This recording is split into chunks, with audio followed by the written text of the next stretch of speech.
I was about 5 years old when my father stopped me while I was wrestling with him and my brother. And he said, "No, girls can't wrestle." And it was that moment when I really started to understand that my outside didn't match my inside.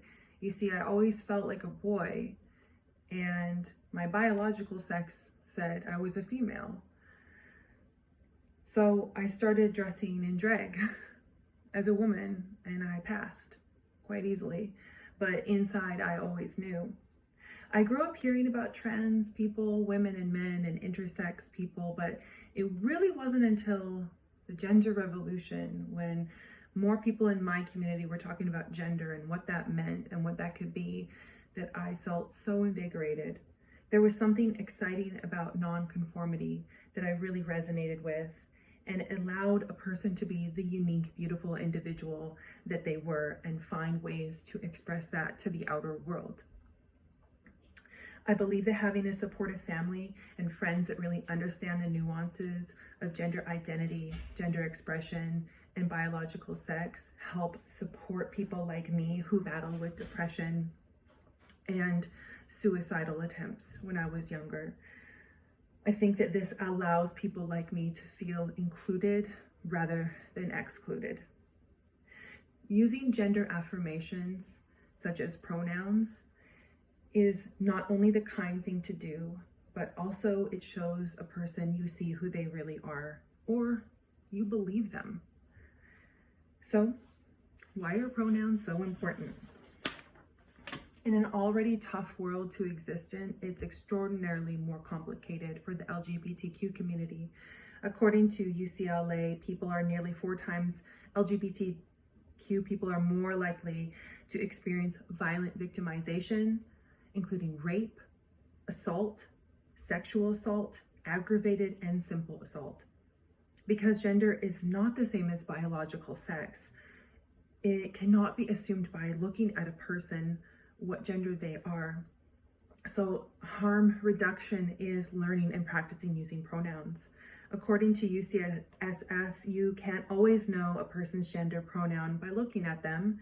When someone is referred to in the wrong pronoun, it can make them feel disrespected, invalidated, dismissed, alienated, and harmed.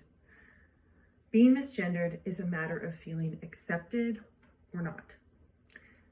It can also be a matter of life or death for certain members of our community who truly are sensitive and at risk. With such a delicate and deeply important issue, where do we start? Let's start with looking at what gender is and compare it to biological sex. So here I have the gender unicorn. This is really easy to Google. Look up the gender unicorn, and it exemplifies at that upper corner, the rainbow is gender identity, which is the way that we perceive ourselves, versus biological sex, the parts that we are born with. So let's get into that a little more. Gender identity is self-perception. Our gender identity is developed in our minds. Gender is up here, friends. It's important that we understand this is an internal perception of self. Has nothing to do with biological sex. Gender expression is a little different. The way we express ourselves as unique individuals does not have to match our biological sex or our gender. We can just express ourselves for the beautiful rainbows that we are. Biological sex is a sex that you were assigned at birth, but you do not have to agree with it. There is male, female, other, and intersex.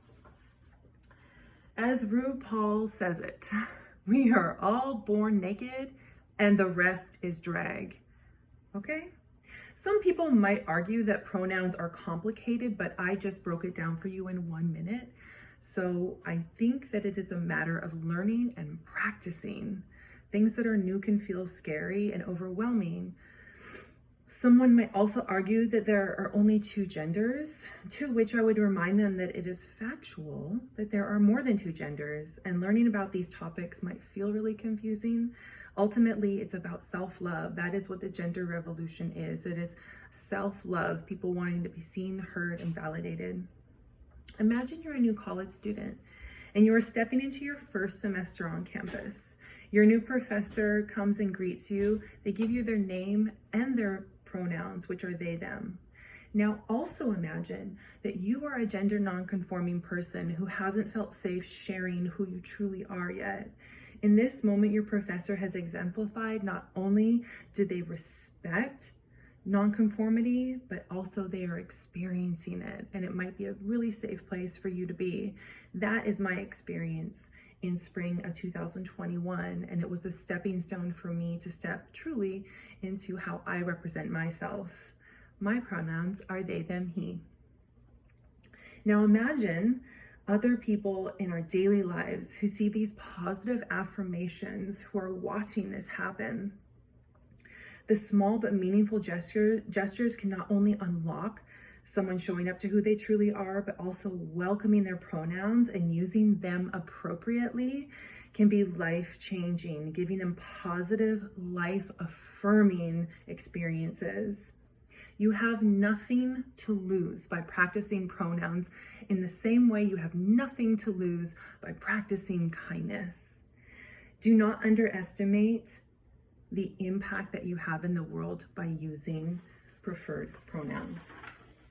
Now that you have learned about gender identity and expression are different from biological sex, it's time to flex those pronouns. So one way to practice your pronouns is by introducing yourself and using your pronouns. Hi, my name's Kat. My pronouns are they, them, he. And that allows the person to express themselves. Don't be surprised if the pronouns a person offers to you are different than what you would assume. Take it a step further and try remembering their preferred pronouns and use them in conversations both when the person is there and when they are not. Learning to use pronouns is about practice, practice, practice. If you make a mistake with pronouns, try it again. Fixing the mistake shows that you care.